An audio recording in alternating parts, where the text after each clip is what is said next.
आती है नहीं। आवाज आ रही है क्या? चल रहा है? हाँ हम्म?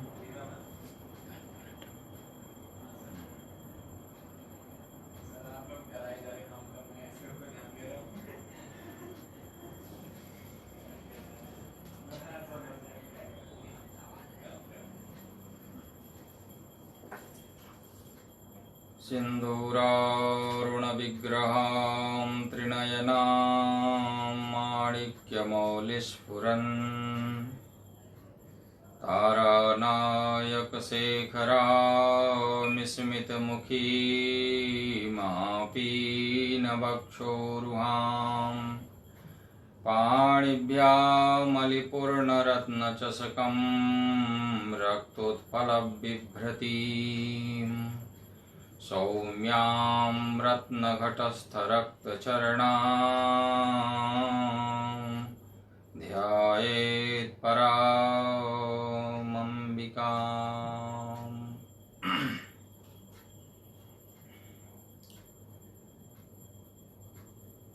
परम सम्माननीय पातुओ वेद वृक्षः के इस फेसबुक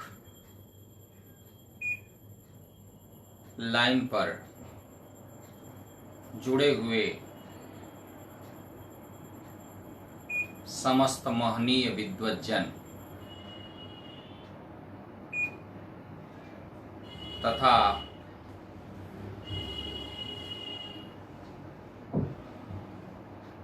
उसके साथ ही अपने अपने विषयों के विशिष्ट विद्वज्जन मित्रों, छात्रों एवं छात्राओं, आज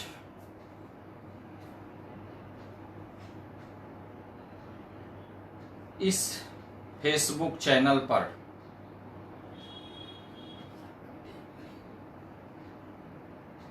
मुझे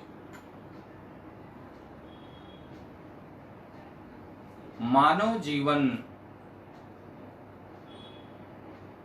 में संस्कारों का क्या अवदान है, संस्कारों का क्या योगदान है, इस विषय पर विचार व्यक्त करने के लिए अवसर प्राप्त हुआ है। मित्रों, संस्कार एक ऐसा शब्द है जिसे हम कह सकते हैं कि यह अपने आप में सुसंपन्न है। छाया आ रही है, यह अपने आप में एक सुसंपन्न शब्द है। उसको और नीचे, यह अपने आप में एक सुसंपन्न शब्द है, अर्थात समृद्ध शब्द है। और इसको जानने के लिए या इस शब्द के उच्चारण मात्र से सामान्य प्राणियों में भी इस बात का बोध हो जाता है कि हम किसी संस्कारों की बात कर रहे हैं, किसी क्रियाओं के विशिष्ट गतिविधियों के बारे में कुछ सोचने या बोलने जा रहे हैं। इससे पहले कि मैं अपनी बात प्रारंभ करूं।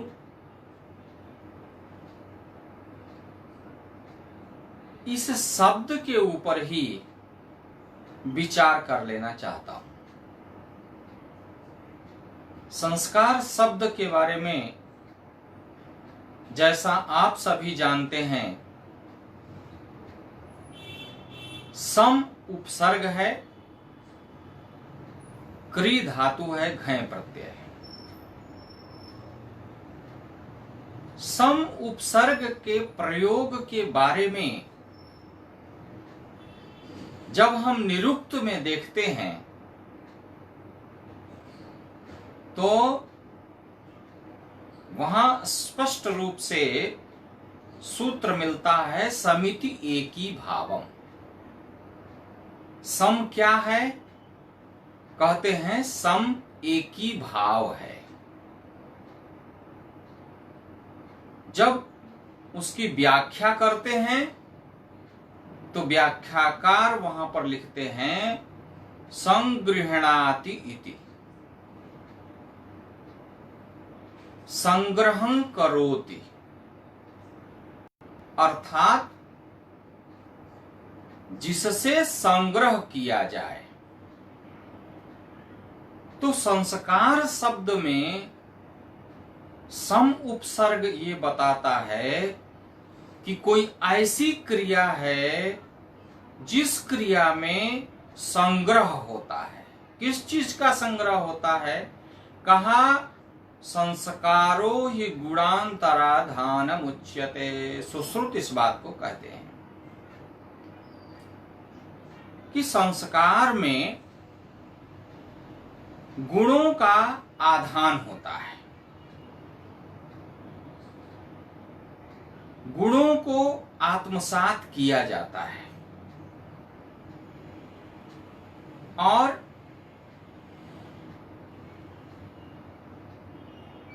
ये गुण किस प्रकार से आत्मसात होते हैं, इसकी प्रक्रिया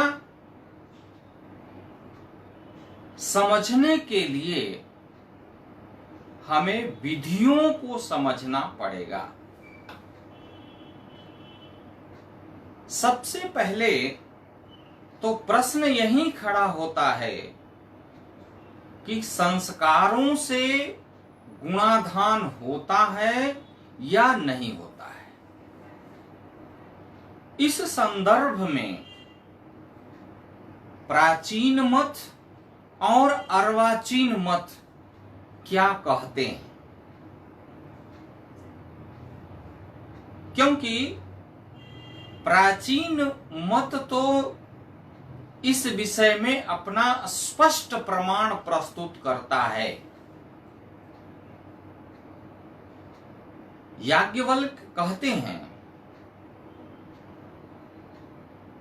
कि इससे वैजिक और गार्भिक एन जो है वो अपमृज्यते, अपमार्जन होता है उसका। वैजिक और गार्भिक जो दोष है, ये दोष समाप्त होता है, उसका अपमार्जन होता है, उसका मार्जन किया जाता है। बजिकै बीज गर्भ सर्वोद्भवैनो निर्वहणो जात कर्मादि जन्या। जहां याज्ञवल्क्य स्मृति में व्याख्या करते हैं कि ब्राह्मण क्षत्रिय विट शूद्र वर्णास्त्वाद्यास्त्रयो द्विजा निषेकादि श्मशानान्तास्तेषां वै मंत्रतः क्रिया गर्भाधानम ऋतो पुंसः सवनम स्पंदनात्मकम। वहीं पर आगे जाकर के सबसे अंत में यह स्पष्ट करते हैं कि वैजिक और गार्भिक दोष संस्कार से समाप्त होते हैं। लेकिन जो अर्वाचीन मत है, जो आज का आधुनिक पक्ष है, आधुनिक मत है, वह यह प्रश्न खड़ा करता है कि क्या संस्कारों से मानव जीवन में कोई परिवर्तन होता है? इसमें कई प्रकार की विचारधाराएं हमारे समक्ष उपस्थित होती हैं।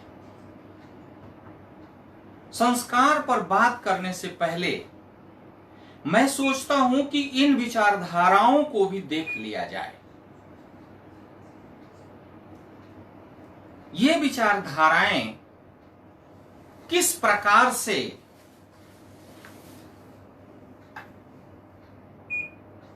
संस्कारों के बारे में सोचती हैं। 1822 से 1911 तक का समय गाल्टन का रहा है, पाश्चात्य विद्वान गाल्टन। गाल्टन ने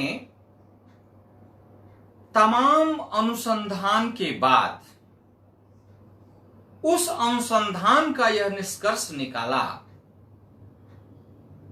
कि संतान की उत्पत्ति माता पिता के वीर्य और रज से होती है, रजवीर्य से होती है। इसलिए माता पिता के अंतर्गत जो निहित गुण हैं, वो गुण संतान में उसी तरह संक्रमित हो जाते हैं, उसी तरह चले जाते हैं, उसी तरह आगे बढ़ जाते हैं। उसमें किसी प्रकार का संस्कार या किसी प्रकार का परिवर्तन संभव नहीं है। गाल्टन का पूरा सिद्धांत, पूरा शोध निष्कर्ष इसी बात पर जाके टिक गया। लेकिन एक बात पूरी दुनिया को कौंधती है कि जब कोई विषय शुरू होता है तो भारतीय शास्त्रों से शुरू होता है, और किसी भी विषय में किसी जिज्ञासा का समाधान प्राप्त करना हो, उसके लिए भी हमें भारतीय शास्त्रों का ही अवलोकन करना पड़ेगा। भारतीय शास्त्र जो है इस बात को स्पष्ट रूप से व्यक्त करते हैं कि नहीं, माता पिता के द्वारा उत्पन्न जो पुत्र है, उस पुत्र में माता पिता के जो रजवीर्यकृत जो दोष हैं, उन दोषों को हटाया जा सकता है या उसको गुण में परिवर्तित किया जा सकता है। गाल्टन के इस सिद्धांत को लेकर के बिजमैन ने रिसर्च शुरू किया, और बिजमैन भी पाश्चात्य विद्वान थे, और उन्होंने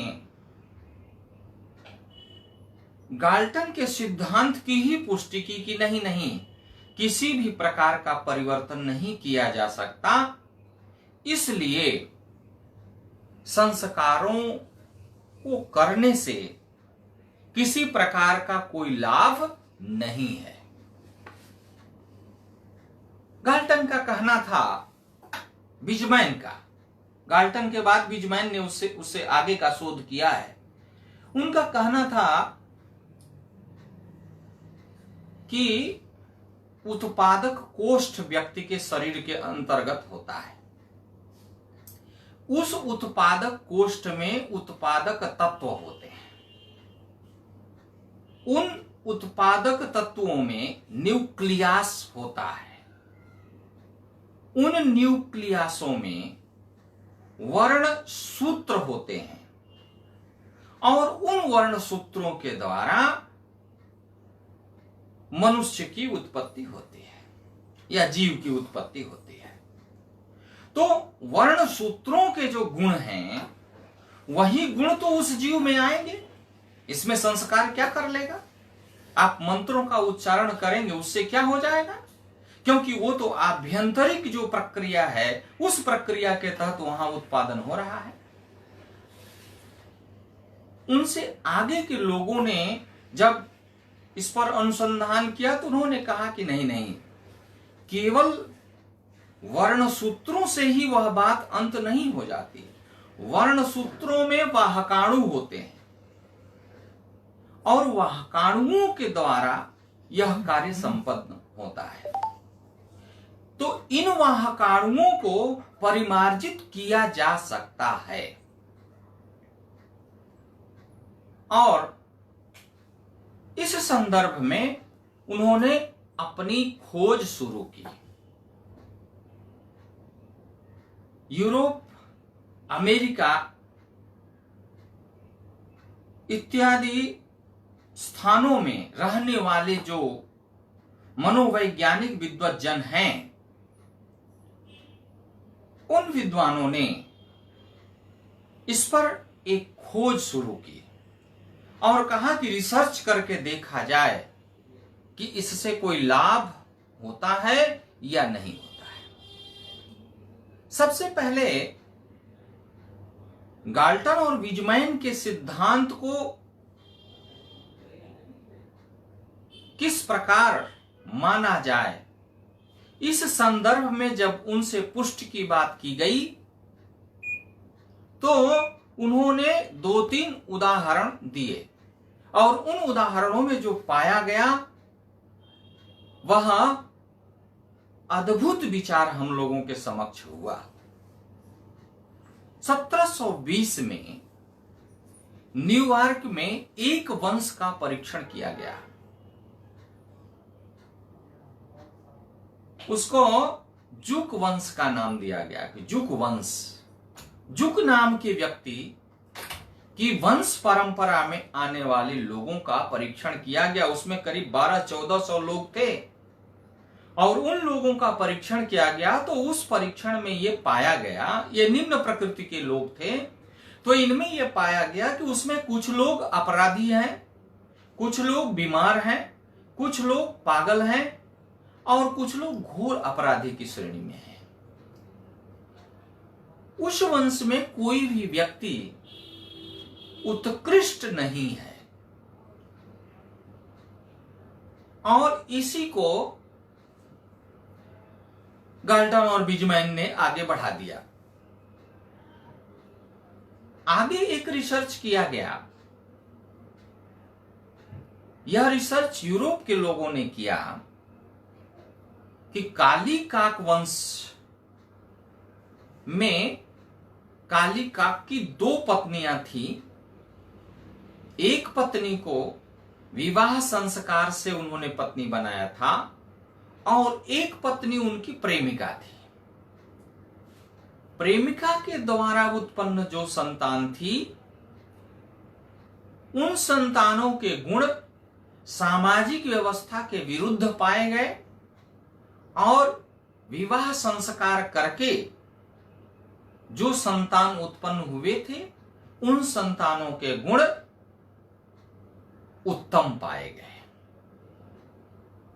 यहां पर यह सिद्ध करने का प्रयास लोगों ने किया कि वीर्य तो एक ही था, लेकिन रज की भिन्नता के कारण संतान के गुणों में परिवर्तन हो गया।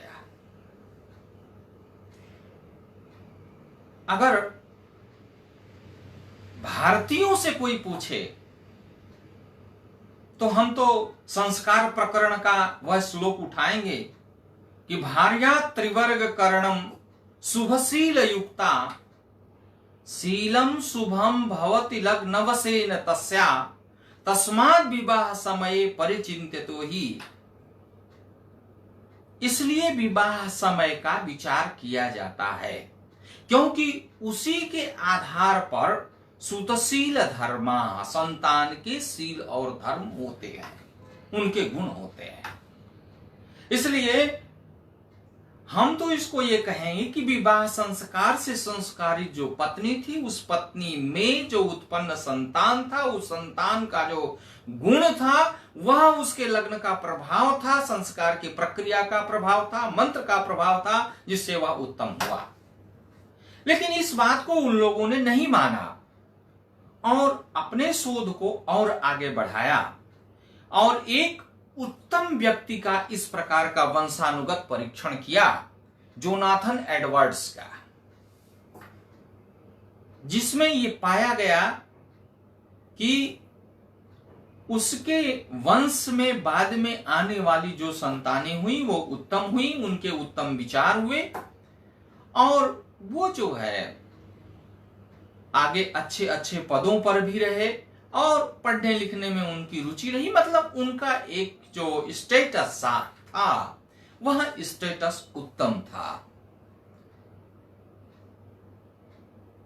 लेकिन आगे के शोधों में एक प्रश्न उपस्थित हो गया कि भाई कोई जुड़वा बच्चा है, तो जुड़वा बच्चा दो है, उसका जो उत्पादन का जो तत्व है वह उत्पादक तत्व भी एक ही है, लेकिन उसके गुणों में किस प्रकार से परिवर्तन आ गया, क्यों भिन्नता हो गई, अंतर क्यों आ गया,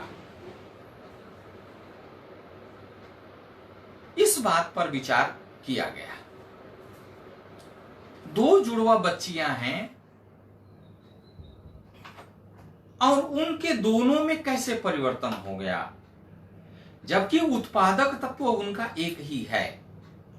उत्पादक तत्व एक हो जाने पर गुणों में परिवर्तन नहीं होना चाहिए इस सिद्धांत से, लेकिन वहां पर वैज्ञानिकों ने कारण ढूंढा और वह कारण पाया कि दो रजकणों के गर्भस्थ हो जाने के कारण एक बच्ची में भिन्नता हो गई और एक ही रजकण के दो भाग हो जाने के कारण दूसरे प्रकार के जुड़वा में भिन्नता हो गई। जुड़वा बच्चे होने के दो कारण वहां पर बतलाए, दो रजकणों का गर्भस्थ हो जाना और एक ही रजकण का दो भागों में विभक्त हो जाना। तो ये दो अलग अलग परिस्थितियां थी। इन स्थितियों के कारण उनके गुणों में परिवर्तन हो गया, उनके आभ्यंतरिक गुणों में, व्यवहार में, उनके विचार में परिवर्तन देखा गया। विलियम ई ब्लेड्स 1938 में द फाइव सिस्टर्स नाम की एक बुक लिखते हैं और उसमें ये खोज करते हैं कि 5 जुड़वा बहनें हैं, 5 हैं, और पांचों की सामाजिक व्यवस्था क्या थी, आध्यात्मिक व्यवस्था क्या थी और लौकिक व्यवस्था क्या थी, उनके व्यवहार कैसे थे। इस प्रकार उनका जब स्टेटस देखा गया तो उन सब में भिन्नता पाई गई। किसी को गुस्सा अधिक आता है, कोई बहुत व्यवहारशीला है, किसी में कोई गुण है, किसी में कोई गुण है, किसी में कोई दोष है, किसी में कोई दोष है। तो इसका मतलब उन लोगों ने पूर्व के सिद्धांतों का खंडन किया कि संतान जिस उत्पादक तत्व से जन्म लेता है उस उत्पादक तत्व को लगता है कि परिमार्जित किया जा सकता है, क्योंकि उसमें भिन्नता देखने को मिलती है। बिजमैन अगर कहते हैं कि नहीं, कोई अंतर नहीं हो सकता, कोई परिवर्तन नहीं हो सकता, तो उनकी बात में बहुत बड़ा आधार लोगों को नहीं दिखा और लोगों ने यह पाया कि इस संदर्भ में जो भारतीय सिद्धांत हैं, जो भारतीय संस्कृति कहती है, उसका जो प्रमाण है वह प्रमाण अकाट्य है। मनु कहते हैं कि गार्भैर होमैर जात कर्म चौल मौंजी निबंधनैहि वैजिकं गार्भिकं चैनो द्विजानाम अपमृज्यते। संस्कारों से क्या होता है? स्पष्ट रूप से उनका वचन है कि वैजिक गार्भिक जो एन है, एन माने पाप, वैजिक गार्भिक जो दोष है वे सभी दोष परिमार्जित हो जाते हैं, शुद्ध हो जाते हैं। इसलिए संस्कार करने चाहिए। दूसरी जगह लिखते हैं कि वैदिकै कर्मभिः पुण्यैर् निषेकादिर द्विजन्मनाम कार्यः शरीर संस्कारः पावनः प्रेत्य चेह च। वैदिक कर्मों से, पुण्यों से शरीर का संस्कार किया जा सकता है, इसे पवित्र बनाया जा सकता है। वही साफ बात है, पवित्र का मतलब क्या है? दोष रहित। इसे शुद्ध बनाया जा सकता है और न केवल इस लोक के लिए बल्कि प्रत्य उस लोक के लिए भी इसमें गुणों का आधान किया जा सकता है। इस लोक तथा उस लोक दोनों लोकों की बातें स्पष्ट रूप से देखने को मिलती है। जीव विज्ञान के विशेषज्ञ न्यूमैन, मनोविज्ञान के विशेषज्ञ फ्रीमैन, गणित के होल्जिंगर ने 19 जोड़ों पर यह परिणाम निकाला कि वैजिक और गार्भिक स्थिति से उत्पन्न जो संतान है, उस संतान को यदि अच्छा पर्यावरण दिया जाए तो अच्छा पर्यावरण देने के कारण उसमें परिवर्तन दिखता है। यदि अच्छा उसको पर्यावरण नहीं मिलेगा तो उसमें गुणों में कमी आएगी, उसके आईक्यू में कमी आएगी। इस पर उन्होंने रिसर्च किया, शोध किया। भिन्न भिन्न वंश के बच्चों को एक पर्यावरण में रखा। इसके शोधकर्ता थे मिस बीएस वर्क्स और यफन फ्रीमैन। उन्होंने पाया कि 80% तो वंशानुक्रम से प्रभाव आया और 20% पर्यावरण का प्रभाव पड़ा जातकों के ऊपर। आयोवा विश्वविद्यालय ने 16 बुद्धिहीन माताओं के बच्चों को अच्छे पर्यावरण में रखकर परीक्षण किया और उनका आईक्यू लेवल टेस्ट किया। कुछ दिन तक रखने के बाद उसको पाया कि उनका आईक्यू लेवल लगातार बढ़ रहा है। इसका मतलब कि बुद्धिहीन माता के होते हुए भी संतान को अच्छा पर्यावरण दिया गया, अच्छा माहौल दिया गया बाल्यकाल में, तो वह संतान एक सामान्य से अपने को ऊपर उठा पाई। इसका मतलब लगता है कि वंशानुगत परंपरा से प्राप्त जो अंश है, उन अंशों की निश्चितता तो है, लेकिन जीवन में संस्कारों से अपने को ऊंचा किया जा सकता है, बढ़ाया जा सकता है। जैसा कि इन विद्वानों ने, वैज्ञानिकों ने अनुसंधान किया और अनुसंधान करने के बाद वही शास्त्रीय दृष्टि इनके सामने उपस्थित हुई कि जो मनु कहते हैं, जो याज्ञवल्क्य कहते हैं, वीर मित्रोदय में आया कि बीज गर्भ समुद्भवैनो निर्वहणो जात कर्मादिजन्यः स्वाध्यायेन जपै होमैस्त्रय विद्ये निज्जया सुतैः महायज्ञैश्च यज्ञैश्च ब्राह्मीयम क्रियते तनु। इस शरीर को ब्राह्मीय बनाया जा सकता है। चित्रकर्म यथा नेकैरंगैरुन्मील्यते शनैः ब्राह्मण्यम अपि तद्वत् स्यात् संस्कारे विधि पूर्वकैः।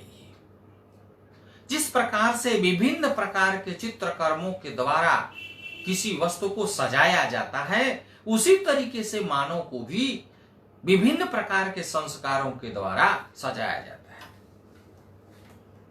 और केवल इसमें मानव की बात नहीं है। आप देख लीजिए तो संसार में जितनी भी चीजें दृष्टिगत हो रही हैं, उन सभी चीजों में, वस्तुओं में उपयोगिता की अभिवृद्धि के लिए, गुणाधान के लिए उनका संस्कार किया जाता है। सामान्य रूप से इसको इस उदाहरण से समझा जा सकता है, जैसे एक कृषक खेत में बीज लगा करके फसल का उत्पादन करता है, लेकिन फसल का जो उत्पादन करता है, क्या उसी तरह वह प्रयोग कर लेता है या उसमें कुछ संस्कार करता है?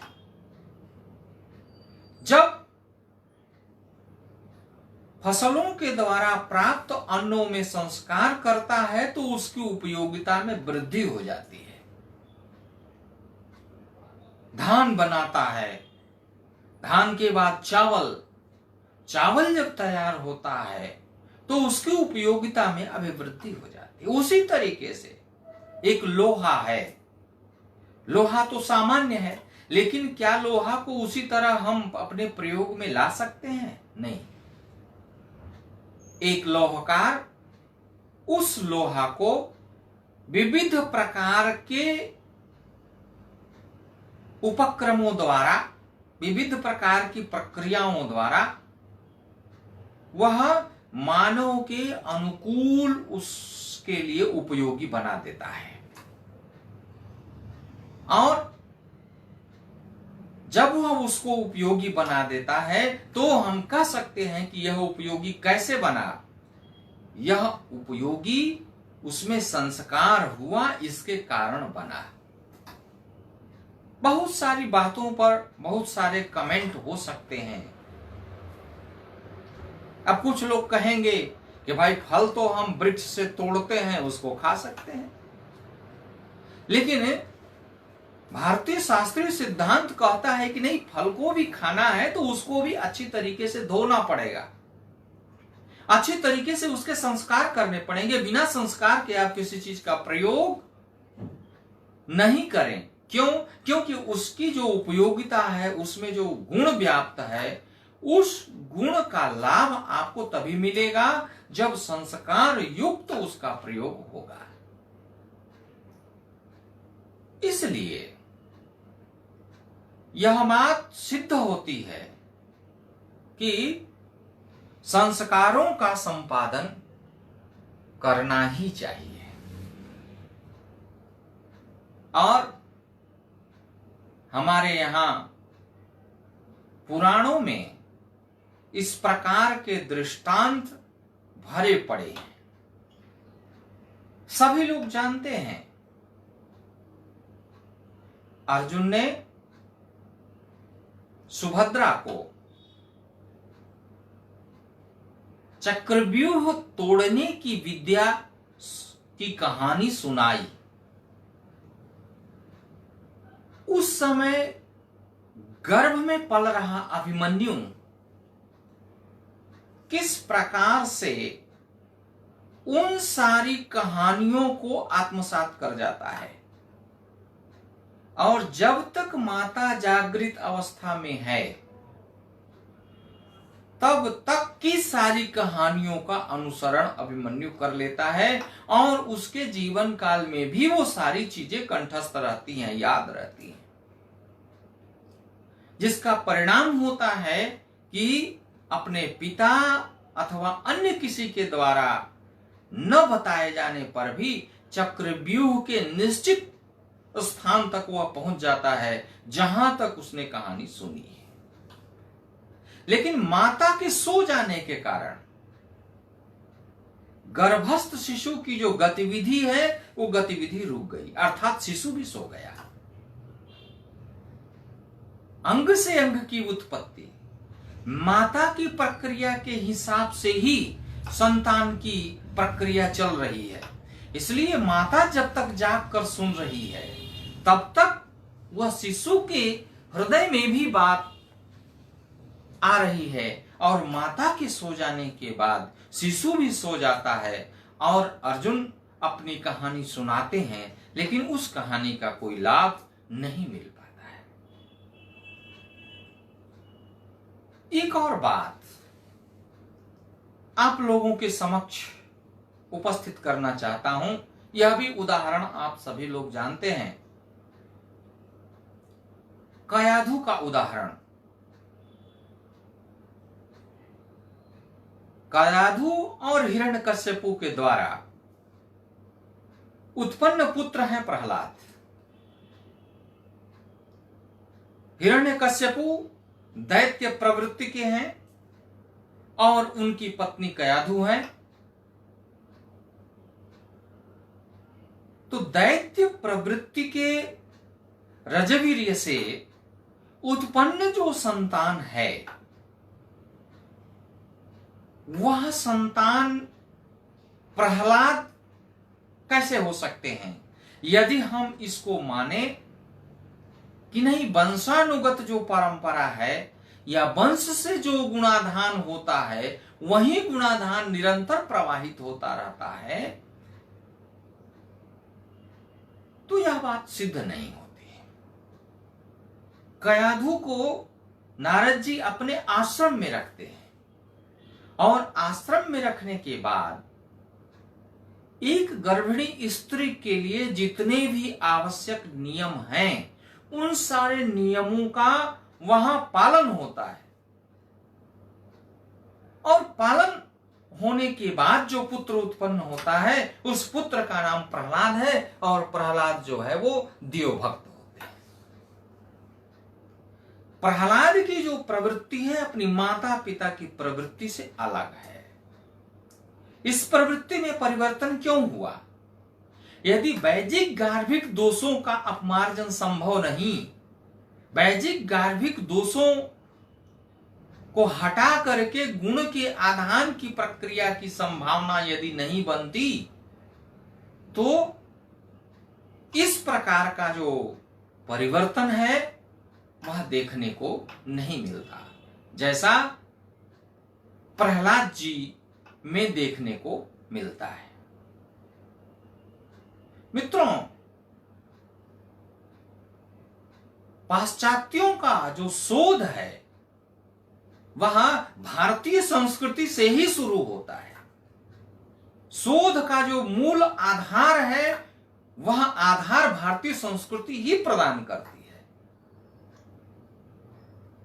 इन सब कथाओं और इन सब प्रकरणों को देखने से पाश्चात्य विद्वानों ने भी इस बात को माना कि नहीं, जो भारतीय सिद्धांत है वो सिद्धांत पूर्णतया सत्य हैं। लोगों ने अपने रिसर्च के आधार पर कुछ बातें जरूर बताई, लेकिन उनका वह अनुसंधान अंततः टिक नहीं सका, वह दूरगामी परिणाम नहीं ला सका। कुछ दिनों तक लगा कि हाँ ये सही है, लेकिन बाद में उसके ऊपर अन्य विचार मंथन हुए तो वो सिद्धांत टूट गया। इसी को आधार बना करके डॉक्टर नेफाक, जो बायोलॉजी के हेड रहे हैं, उन्होंने अपना रिसर्च शुरू किया और उन्होंने कहा कि अरे, जब वैजिक और गार्भिक दोषों का अपमार्जन हो सकता है तो हम जो जीन्स हैं उन मानवीय जीन्सों में उनका एक रिसर्च करके जो दोष वाले जीन्स हैं उन दोष वाले जीन्सों को हटा दें और वहां गुण वाले जीन्सों को आधान कर दें, तो हम तो जिस प्रकार का चाहे उस प्रकार का मानव निर्मित कर सकते हैं। भारतीय वैज्ञानिक डॉक्टर हरगोविंद खुराना ने इस परंपरा में बहुत अच्छा रिसर्च किया, बहुत अच्छा शोध किया, और उन्होंने भी यह पाया कि हम जिस प्रकार के व्यक्ति की कल्पना करना चाहते हैं उस प्रकार के व्यक्ति को समाज में उत्पन्न कर सकते हैं। नेफाक इस बात को अपनी स्टोरी में लिखते हैं, कहते हैं कि हम तो सारे विद्वानों को अगर इस प्रक्रिया से या यह प्रक्रिया अगर सफल हो जाती है तो इस प्रक्रिया से हम जिस प्रकार का चाहेंगे समाज में प्राणी उत्पन्न कर सकेंगे। आचार्यों ने इस बात को कहा, आचार्यों ने शोध के आधार पर कहा। उनकी जो दृष्टि थी, शास्त्रों की जो दृष्टि थी, यह एक ऐसी अकाट्य दृष्टि है, एक ऐसी उत्तम दृष्टि है जिस दृष्टि में बहुत सारे सूत्र हम सभी लोगों को प्राप्त हो सकते हैं। तो वैदिक और गार्भिक दोषों की सफाई के लिए शास्त्रों में संस्कार की व्यवस्था का प्रतिपादन किया गया। अब संस्कार के प्रकार कितने हैं, इस पर बहुत सारी चर्चाएं आई। द्विविधो ही संस्कारो ब्राह्मो दैवश्च, कहते हैं भाई दो प्रकार के संस्कार, ब्राह्म संस्कार और दैव संस्कार। परिभाषा, कहा गर्भाधानादि सुमार्तो ब्राह्म, पाक यज्ञ हविर यज्ञ सौम्याश्च दैव। गर्भाधानादि सुमार्थ ये ब्राह्म संस्कार हैं और पाक यज्ञ हविर यज्ञ इत्यादि दैव संस्कार है। तो इससे होता क्या है, कहा ब्राह्मण संस्कारेण ऋषीणाम सालोक्यता सायुज्यता वा गच्छति, अदैवेन संस्कारेण देवानाम समानता सालोक्यता सायुज्यता सारूप्यता वा गच्छति। तो जिस प्रकार का संस्कार आप करना चाहते हैं उस प्रकार का संस्कार आप करें। और हारित कहते हैं कि अगर समस्त संस्कारों का प्रतिपादन किया जाए तो उसमें ब्राह्म और दैव दोनों की प्राप्ति होती है। तो ब्राह्म में क्या होगा, कहा ऋषित्व होगा। क्या है ऋषि, क्या है, कहा ऋषि दर्शनात्, दृष्टि मिलेगी, एक नवीन दृष्टि, सोचने की दृष्टि, करने की दृष्टि। इस प्रकार से संस्कार को दैव और ब्राह्म्य दो भागों में विभक्त किया गया। लेकिन जब विभिन्न आचार्यों को देखते हैं, विभिन्न स्मृतिकारों को देखते हैं, तो उन्होंने विभिन्न प्रकार से संस्कारों के अंतरों का वर्णन किया है। मनु ने 13 प्रकार के संस्कार बतलाए, आश्वलायन ने 11 प्रकार के संस्कारों का वर्णन किया, वैखानस ने 18 प्रकार के संस्कारों का वर्णन किया, पारस्कर ने 13 प्रकार के संस्कारों का वर्णन किया, बौधायन भी 13 प्रकार के संस्कार बतलाते हैं, वाराह गृह सूत्र में भी 13 प्रकार के संस्कार हैं, व्यास 16 प्रकार के संस्कार का वर्णन करते हैं। गर्भाधान मतश्च पुंसवनकम सीमंत जाता विदम नामाख्यम सह निष्क्रमेण तथा अन्नप्राशनं कर्म च चूड़ाख्यो व्रतबंधको प्यथ चतुर्वेद व्रतानाम व्रति के शांत सविसर्ग कह परिणय स्यात् षोडशी कर्मणा। आंगिरस 25 प्रकार के संस्कारों का वर्णन करते हैं और सबसे अधिक गौतम 48 प्रकार के संस्कारों का वर्णन करते हैं। उसमें पाक यज्ञ संस्था, हविर यज्ञ संस्था, सोम यज्ञ संस्था, 3 मिला के 21 तो यही बता देते हैं। और उसके बाद 8 आत्मगुणों का वर्णन करते हैं। जातुकर्ण भी 16 प्रकार के संस्कारों का वर्णन करते हैं। सभी आचार्यों के अपने अपने मत हैं और इसमें जो अंतर है वो अंतर उनकी दृष्टियों के कारण है। वो दृष्टियां कैसी हैं? क्योंकि कुछ आचार्य कई अलग अलग संस्कारों को एक संस्कार में सम्मिलित कर लेते हैं, जिसके कारण उनकी संख्या कम हो जाती है। कुछ आचार्य उनको अलग अलग तरीके से, अलग अलग स्वतंत्र रूप से संस्कार बनाते हैं, इसलिए उनकी संख्या अधिक हो जाती है। कुल मिलाकर के 16 संस्कारों में सारी चीजें समाहित हो जाती हैं, सारी चीजें आ जाती हैं। 16 संस्कारों को भी वैज्ञानिक दृष्टि से 4 भागों में विभक्त किया गया। पहला प्राक जन्म संस्कार, दूसरा शैशव संस्कार, तीसरा शैक्षणिक संस्कार और चौथा गृहस्थ प्रवेश संस्कार। प्राक जन्म संस्कार की जब बात करते हैं तो जन्म से पहले के होने वाले जो संस्कार हैं उन संस्कारों को प्राक जन्म संस्कार के अंतर्गत लिया गया। पाश्चात्य भी प्रीनेटल और पोस्टनेटल मानते हैं। जन्म से पहले प्रीनेटल और जन्म के बाद के जितने कृत्य हैं पोस्टनेटल हो गए। तो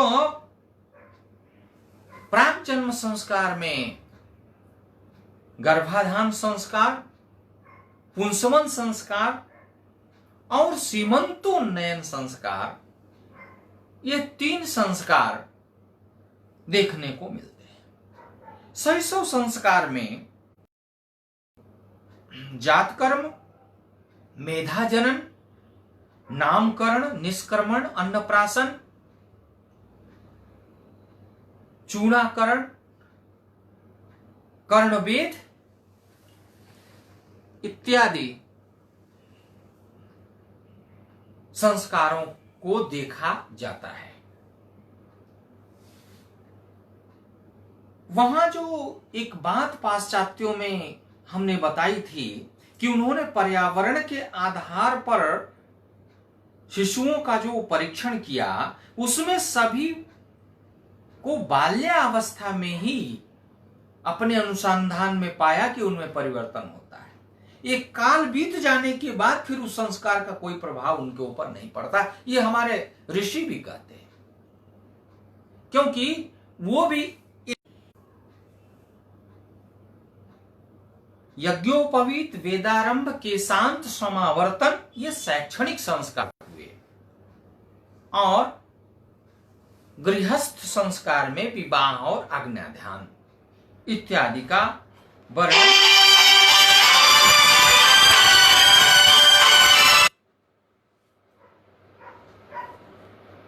तो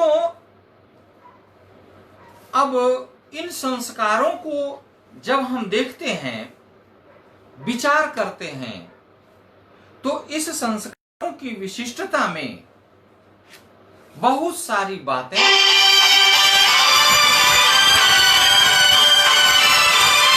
और उसमें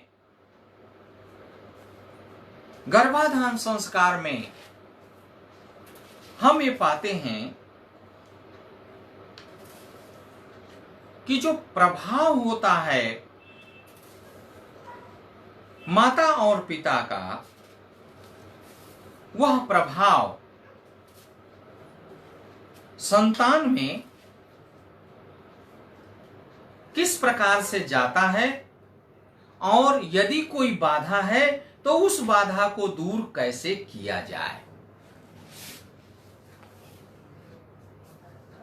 पारस्कर गृह सूत्र में देते हैं कि सा यदि गर्भम न दधीत सिंह्याः श्वेत पुष्याः उपोष्य पुष्येण मूलम उत्थाय चतुर्थे हनि स्नातायाम निशायाम उदपेशम पिष्ट्वा दक्षिणस्याम नासिकायाम आसिंचति इयम औषधि त्रायमाणा सहमाना सरस्वती इति मंत्र। यहां मैं एक विचार प्रस्तुत करना चाहता हूं। जिस बात को नेफाक कहते हैं, अरविंद खुराना जिस निष्कर्ष तक पहुंचते हैं, या पाश्चात्यों की वह टोली जो यह कहती है कि हम जिन्स में प्राप्त जो वाहकाणु है, उन वाहकाणुओं में जो दूषित वाहकाणु है, उन वाहकाणुओं को हटा देंगे और जो शुद्ध वाहकाणु है, उन वाहकाणुओं के द्वारा हम आधान कर्म करेंगे और उस आधान कर्म से संतान की उत्पत्ति कराएंगे। यहां पर इस बात का रिसर्च होना चाहिए, अनुसंधान होना चाहिए कि वो श्वेत कंटारिका जिसकी बात पारस्कर गृह सूत्र करता है, उसका क्या प्रभाव होता है और उस प्रभाव के कारण संतान के उत्पन्न होने में जो दोष है, उन दोषों का परिमार्जन कैसे होता है। क्योंकि यम औषधि मंत्र से औषधियों की बात कही गई है। औषधियां क्या करती हैं? औषधियां दोषों को हटाती हैं और गुणों को लाती हैं। यही काम औषधि का है। तो उन औषधियों का प्रयोग जो यहां पर हुआ, उन प्रयोगों को वर्तमान में भी अनुसंधान के क्षेत्र में रखना चाहिए। साथ ही साथ जहां गर्भाधान हेतु आयु का निर्धारण होता है, वहां पर बाल विवाह, किशोर विवाह, युवा विवाह, 3 प्रकार की कैटेगरी वहां पर बनती है, जिसमें परिपक्व अवस्था युवा विवाह में आती है और उसके द्वारा जो उत्पन्न संतान है, उस संतान के दीर्घायुष्य और आरोग्यता इत्यादि की कल्पना वहां पर की जाती है। साथ ही ऋतु विचार किया, बहुत सारे विचार किया और विचार का जो आधार है वो भारतीय संस्कृति में इतना ज्यादा है। अब आप देख लीजिए, थोड़ा सा उदाहरण मैं यही समझाना चाहता हूं, बताना चाहता हूं कि गर्भाधान संस्कार में विचार शुरू किया कि रजो दर्शन दोष का प्रभाव। अब रजो दर्शन से ही विचार शुरू कर दिया। उसमें कहा कि मास के अनुसार प्रथम ऋतु का फल क्या होगा, वार के अनुसार प्रथम ऋतु का फल क्या होगा, लग्न के अनुसार प्रथम ऋतु का फल क्या होगा, समय के अनुसार प्रथम ऋतु का फल क्या होगा। हम ये इसमें देखना चाहते हैं कि भारतीय संस्कृति में अनुसंधान का जो क्षेत्र है, जो आयाम हो, कितना विस्तृत आयाम है। साथ ही नक्षत्र के अनुसार प्रथम ऋतु का फल क्या होगा, आदृत वस्त्र के अनुसार प्रथम ऋतु का फल क्या होगा। जो वस्त्र धारण किया है, उस वस्त्र में अगर ऋतु दर्शन होता है, रजो दर्शन होता है, तो उसका फल क्या होगा। स्थल भेद के अनुसार प्रथम ऋतु का फल क्या होता है। आचार्य वशिष्ठ इस बात को कहते हैं कि स्थल भेद के आधार पर प्रथम बार रजस्वला स्त्री के लिए गांव से बाहर या दूसरे ग्राम में स्त्री अगर रजस्वला होगी तो उसका फल ठीक नहीं होगा। पति के स्थान में पतिव्रता, गृह के बीच में सुशीला, ग्राम के बीच में वृद्धि, दिगंबर स्वरूपा हो विधवा, ग्रहण काल में दुशीला, जल के सन्निधि में आयुष्यकारक, धन के बीच में धन धान्य से समृद्धि। इस प्रकार का फलादेश किया गया। ये सभी फलादेश बिना जा सकते। बिना अनुसंधान के हम कोई भी बात नहीं बता सकते, क्योंकि आदि से लेकर अंत तक वो बातें पुष्ट होती आ रही हैं। कितने प्राक काल में लिखी गई कही गई बातें आज तक उसी तरह अकाट्य और निर्बाध रूप से हम लोगों के समक्ष घटित होती जा रही हैं। ऋतु स्नान का फल वर्णित करते हैं, वार के अनुसार स्नान का फल क्या होगा, नक्षत्र के अनुसार स्नान का फल क्या होगा, और रजो दर्शन यदि अशुद्ध हुआ है तो रजो दर्शन शांति की विधि क्या होगी। आज रजो दर्शन के बारे में, रजो दर्शन शांति के बारे में लोग उतने सचेष्ट नहीं है। आज तो ये कह देते हैं कि यह तो एक शारीरिक प्रक्रिया है, इस शारीरिक प्रक्रिया में किसी प्रकार का दोष कैसा, या कहीं से हमें अलग रहने की जरूरत क्या है। जैसा कि भारतीय संस्कृति कहती है कि भाई रजोस्राव में एक निश्चित नियम का स्त्री को पालन करना चाहिए, लेकिन बहुत से लोग प्रश्न उठा देते हैं कि यह तो एक प्राकृतिक प्रक्रिया है, इसमें किसी नियम को पालन करने की जरूरत क्या है। जरूरत है, और वह जरूरत संतान के लिए है। स्वयं पर भी उसका प्रभाव पड़ता है, लेकिन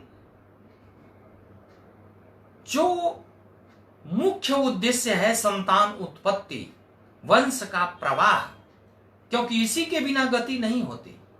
अगर वंश का प्रवाह रुक जाए तो उसके पितर रोते हैं कि हमारे वंश का इसने विच्छेद कर दिया। तो वंश के प्रवाह को यदि निरंतरता देनी है, यदि उसको गतिमान बनाए रखना है, तो हमें शास्त्रीय सिद्धांतों का पालन करना पड़ेगा।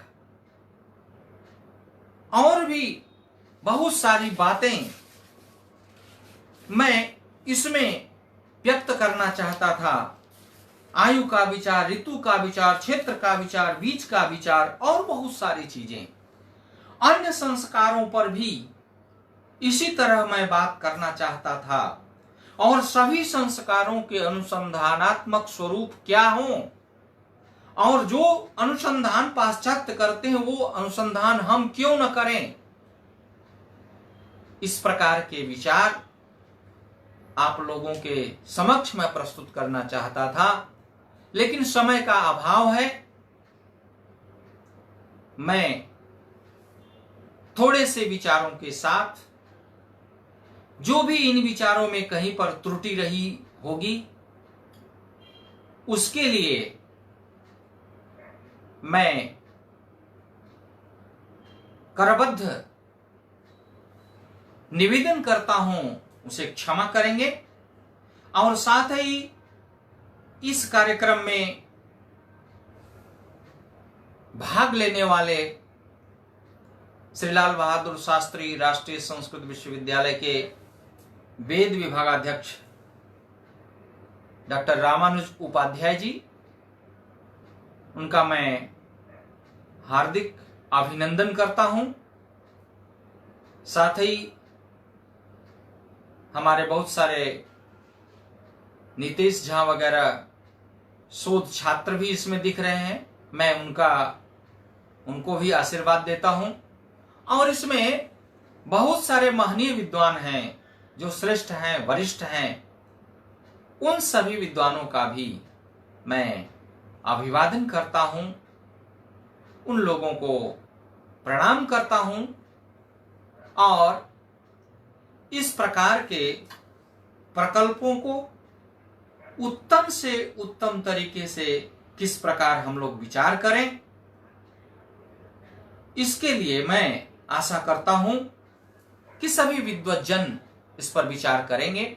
साथ ही साथ प्रकाश रंजन मिश्र जी, जो पातुओ वेद वृक्ष का यह प्रकल्प उपस्थित किए हैं, बड़े अच्छे सोच के साथ, बड़े अच्छे शोध के साथ, बड़े अच्छे विचार के साथ, उनको बहुत बहुत मैं साधुवाद देता हूं और एक कामना करता हूं कि यह प्रकल्प निर्बाध रूप से सदैव प्रवाहित होता रहे और हम सभी लोगों को ज्ञान की धारा में गोता लगाने का समय मिले। इसी के साथ मैं अपनी वाणी को विराम देता हूं। बहुत बहुत धन्यवाद। आप सभी लोगों को नमस्कार। ओम।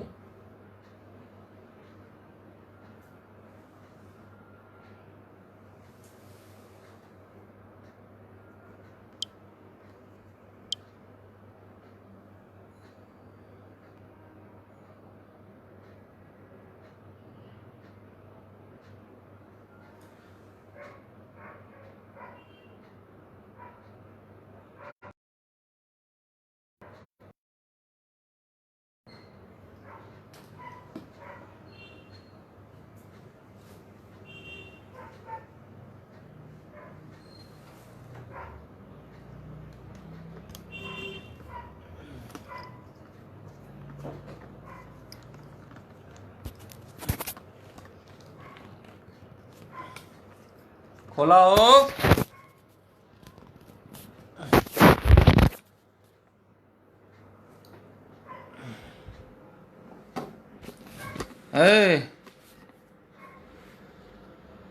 धर्मेश,